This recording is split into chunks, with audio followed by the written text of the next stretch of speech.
राज्यभरामध्ये आपण पाहतोय जेव्हा महिला हिंसाचार फसवणूक असे प्रकरण समोर येतात तेव्हा ज्या मंत्र्यांकडे आपण जातो, ज्यांची प्रतिक्रिया घेत असतो, चौकशीसाठी ज्यांच्याकडे जातो, त्याच मंत्र्याच्या घरात आता असा एक प्रकार समोर आलाय। त्यांच्या स्वतःच्या मुलावरती झालाय। शिंदे सेनेचे सामाजिक न्याय मंत्री आहेत संजय शिरसाट, त्यांच्या मुलावरती सिद्धांत शिरसाटवरती हे गुन्हे असे आरोप झालेले आहेत आणि यात संजय शिरसाट यांच्यावर सुद्धा आरोप होतोय की त्यांनी हे प्रकरण दाबण्याचा प्रयत्न केलाय। अशात सगळीकडून प्रतिक्रिया येत नाहीये, ते शांत आहेत अजून सुद्धा, पाहावं लागेल कधी ते प्रतिक्रिया देतात।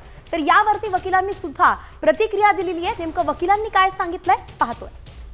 सिद्धांत शिरसाटवर आम्ही कायदेशीर अशी नोटीस बजावली आहे की त्यांनी 2 वर्षापूर्वी जान्हवी शिरसाट याच्याशी चेंबूर रिलेटिव्ह वडिलांच्या नावाचा त्यांचा जो फ्लॅट होता तिथं आई आणि सर्व फॅमिली सोबत रीतिरिवाजाप्रमाणे लग्न केलं। 2 वर्ष चांगले राहिले। नंतर मात्र त्यांनी तिसऱ्याच मुलीशी अफेअर सुरू झालं। नंतर त्यांनी स्वतः कुठं जाऊ नये पोलीस तक्रार करून म्हणजे डोक्याला गोळी आपल्या रिव्हॉल्व्हरची गोळी लावण्याचा फोटो दाखवणे, असे इमोशनल ब्लॅक केलं, शारीरिक छळ केला, मानसिक छळ केला। एकंदरीतच आपण पाहतोय मुख्यमंत्री फडणवीसांनी संजय शिरसाटांचा राजीनामा घ्यावा अशी मागणी केली आहे। ठाकरे सेनेच्या नेत्या सुषमा अंधारेंनी सत्तेचा दुरुपयोग करून धमकावण्याचे प्रकार सुरू आहेत। महिलांवरती अन्याय करण्याचं लायसन्स शिरसाटांना मिळालंय का असा थेट संतप्त सवाल सुद्धा अंधारेंनी उपस्थित केला।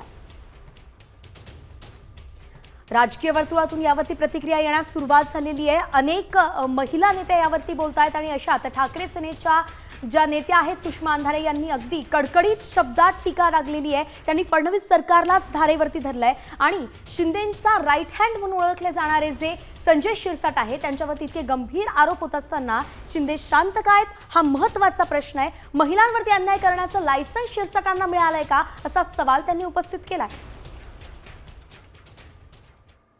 संजय शिरसाटांच्यामुळे एका महिलेवर अन्याय होतोय। अमर्याद सत्तेतून अमाप संपत्ती आणि अमाप संपत्तीतून अमर्याद सत्ता आणि त्याचा दुरुपयोग करत महाराष्ट्राच्या लेकीबाळींना धमकावणे आणि त्यांच्यावर अन्याय अत्याचार करणे याचं परमिट संजय शिरसाटांना मिळालेलं आहे का?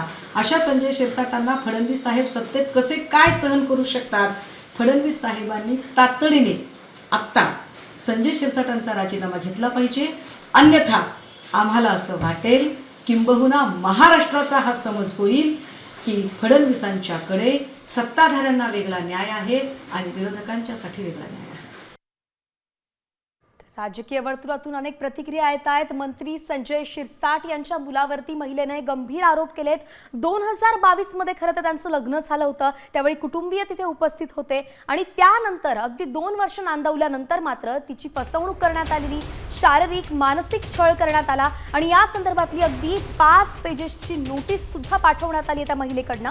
मात्र त्या महिलेकडनं ही नोटीस बजावल्यानंतर आता ताजी अपडेट अशी येते की तिला दबाव टाकून ती जी नोटीस आहे ती मागे घेण्यात येते असा दावा सुद्धा केला जातोय। मग अशात प्रश्न उपस्थित होतोय की जर एखाद्या मंत्र्याच्या घरातच महिलेवरती इतकी फसवणूक होत असेल, तिच्यावरती अन्याय होत असेल तर मग सामान्य नागरिकांनी करावं काय? एकीकडे राज्यभरात मुद्दा तापतोय वैष्णवी हगवणे प्रकरणाचा, ती हुंडाबळी ठरली आणि अशा वेळी ज्या मंत्र्यांकडे ज्या नेत्यांकडे गेलं पाहिजे तिची बाजू मांडण्यासाठी, तिची भूमिका मांडण्यासाठी, मात्र त्याच मंत्र्यांच्या घरामध्ये स्वतः महिलांवरती असे अत्याचार होत आहेत, म्हणून जावं कुठे हा सामान्य नागरिकांना पडणारा नक्कीच प्रश्न आहे। यावरून सामनं सुद्धा काही सवाल उपस्थित केलेत, ते नेमकं काय पाहतोय।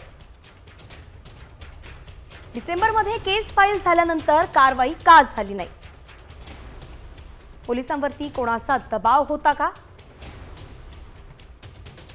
आरोप मागे घ्यायला संजय शिरसाटांनी दबाव आणला का? शिरसाट पूर्ण प्रकरणावरती अजूनही गप्प काय? अजून सुद्धा सिद्धांतची चौकशी का झाली नाही हा सगळ्यात महत्त्वाचा मुद्दा आहे।